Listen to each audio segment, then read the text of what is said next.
बिस्मिल्लाहिर्रहमानिर्रहीम अस्सलामुअलैकुम।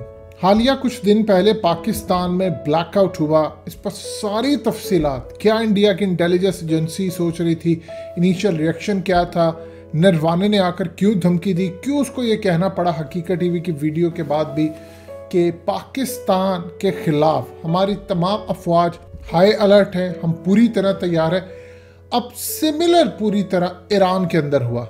अब आप ज़रा गौर कीजिएगा, ईरान के अंदर जो ब्लैकआउट हुआ उस पर उनकी हुकूमत की जानिब से अभी तक कोई बयान सामने नहीं आया, लेकिन पूरे ईरान में एक मैसिव ब्लैकआउट रहा और वहाँ पर भी बिजली चली गई, ट्रैफिक लाइट के सिग्नल्स, तमाम चीज़ें बंद हो गई, मोबाइल नेटवर्क ऐसा ऐसा बंद होना शुरू हो गया, टावर से कई जगह राब्ता मुनक़ता हुआ, बैटरीज डेड हो गई, मॉल्स बंद हो गए, कहीं भी इलेक्ट्रिसिटी नहीं थी अनटिल के कुछ जगहों पर या तो कहीं जनरेटर चल रहे हों या किसी जगह पर कहीं कोई यूपीएस या समथिंग कोई बैकअप के अंदर इलेक्ट्रिसिटी मौजूद हो, तो वो एक अलग बात है।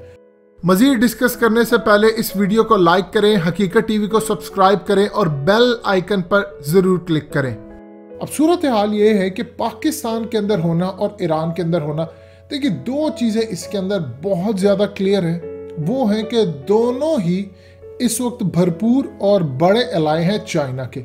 इंडिया को ऑलरेडी इस बात का खदशा है कि पाकिस्तान के पास ऐसी टेक्नोलॉजी है, ईएमपी यानी इलेक्ट्रोमैग्नेटिक पल्स वेपन, जिसका उसने टेस्ट किया है।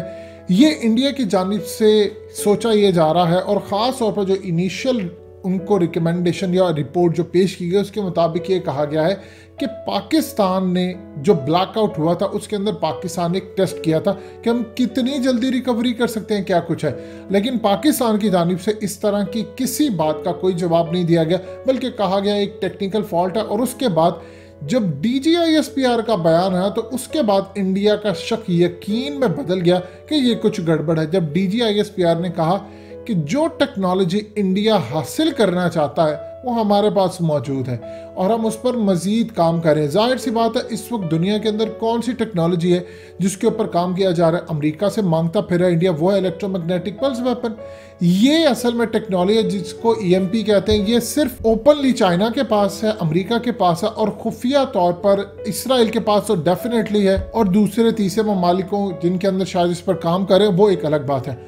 अब सबसे बड़ी प्रॉब्लम यह है कि ईरान के अंदर उस वक्त ये तमाम ब्लैकआउट और मामला सामने आए जब इस वक्त गुफ्तगू हुई, माइक पोम्पियो आए, उन्होंने आकर कहा कि अब अगला जो गढ़ है अलकायदा का वो बेसिकली ईरान है। यानी उन्होंने कहा कि अब अफगानिस्तान नहीं है, अब ईरान है। इसका ये मतलब है कि क्लियरली अब वो घुसने जा रहे हैं ईरान के अंदर। उधर से जवाद ज़रीफ उनको बयान देते रहे, जवाब देते रहे, वो एक अलग बात है।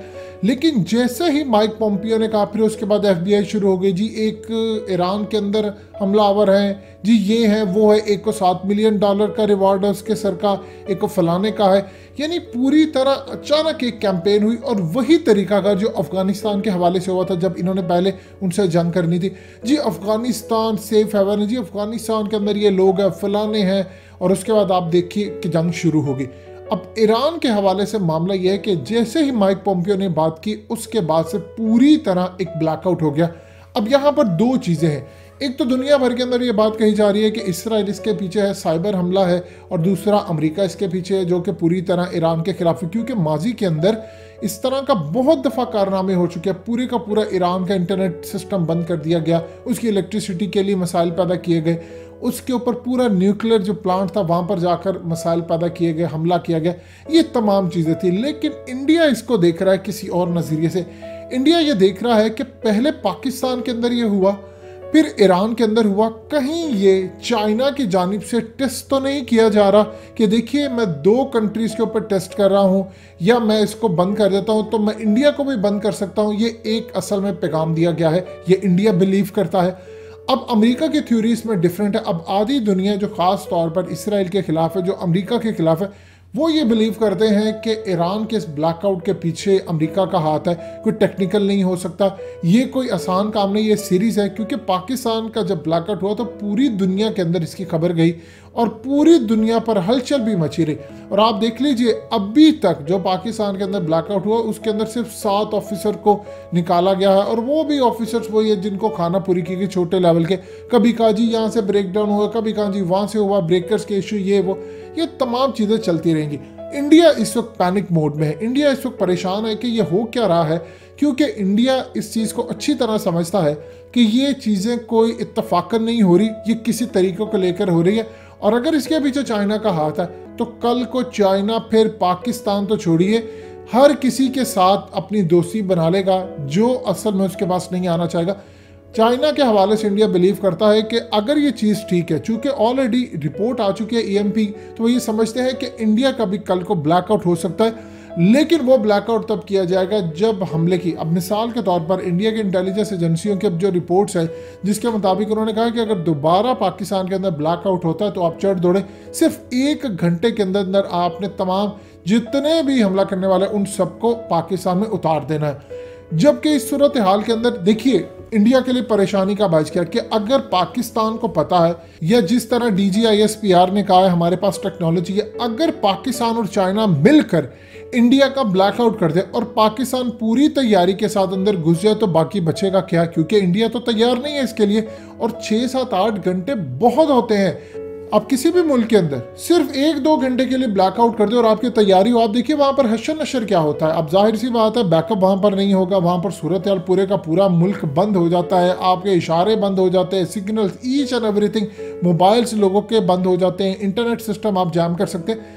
जो चाइना के पास टेक्नोलॉजी है वो डिफरेंट है, वो खाली ब्लैकआउट नहीं कर सकती, वो आपका इलेक्ट्रिक ग्रिड सिस्टम पूरे का पूरा बंद कर सकती है, आपका कम्युनिकेशन सिस्टम, आपका इमरजेंसी सिस्टम, आपका एयरक्राफ्ट का जो कम्युनिकेशन सिस्टम होता है इमरजेंसी के अंदर जो आपने यूज़ करना वो सारे का सारा बंद कर सकता है, आपके जहाज़ नहीं उड़ सकते।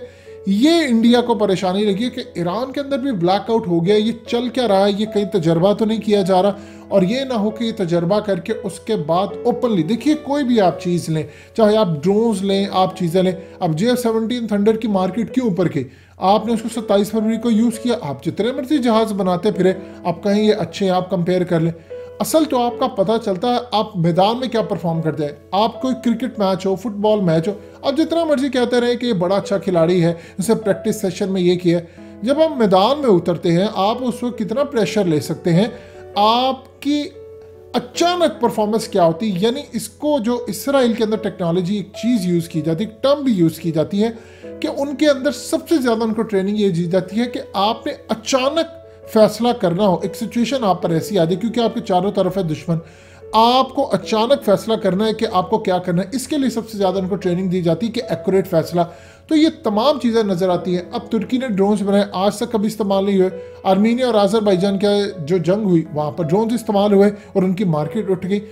अब इंडिया ये बिलीव करता है कि ये EMP की रिपोर्ट आने के बाद चाइना ने एक्सपेरिमेंट किया है पाकिस्तान के साथ मिलकर और अब ईरान के साथ मिलकर कि कितनी दफ़ा ये बिजली को निकाल कर उसको रिस्टोर कर सकते हैं, ये तमाम चीज़ें। अब इंडिया इसमें परेशान बैठा हुआ है कि ये मामला क्या है। सो लिहाजा इस सूरत हाल में पाकिस्तान डिनाई कर रहा है कि ऐसी कोई सूरत हाल नहीं, टेक्निकल फॉल्ट था, लेकिन दुनिया इस थ्योरी को बाय करने को तैयार नहीं है कि ये हो क्या रहा है। लिहाजा आने वाले वक्त के लिए अगर टांगे किसी की कांप रही हैं तो सारी चीज़ों को आप साइड पर रखते, सिर्फ आप DGISPR के इस बयान को ले लें कि जो टेक्नोलॉजी इंडिया हासिल करना चाहता है वो हमारे पास मौजूद है, और अगर इंडिया को मिल गई तो पूरे के पूरे खित्ते का तवाज़ुन बिगड़ जाएगा। देखिए मैक्सिमम कौन सी टेक्नोलॉजी, इंडिया भी एटमी ताकत है, पाकिस्तान भी। DGISPR ने ये नहीं कहा कि उसके पास भी एटमी मिसाइल है, हमारे पास भी है, ये एक डोमेन में कोई और निकल जाएंगे। उन्होंने कहा जो टेक्नोलॉजी इंडिया हासिल करना चाहता है वो हमारे पास मौजूद है, अगर इंडिया को मिल गई तो फिर पूरे का पूरा खित्ता एक अलग डोमेन में चला जाएगा। अब पूरी दुनिया ये देख रही है और कड़ियाँ मिला रही है, चाहे ऑफिशियल जराए पाकिस्तान के ईरान के जो मर्जी कहते रहे कि ये था, ये नहीं था, ये किसी फॉल्ट की वजह से था, लेकिन दुनिया इस थ्योरी को बाय नहीं कर रही। दोस्तों हकीकत टीवी को सब्सक्राइब करना मत भूलिए, वीडियो को लाइक करें, शेयर करें और कमेंट सेक्शन में अपनी राय का इजहार जरूर करें।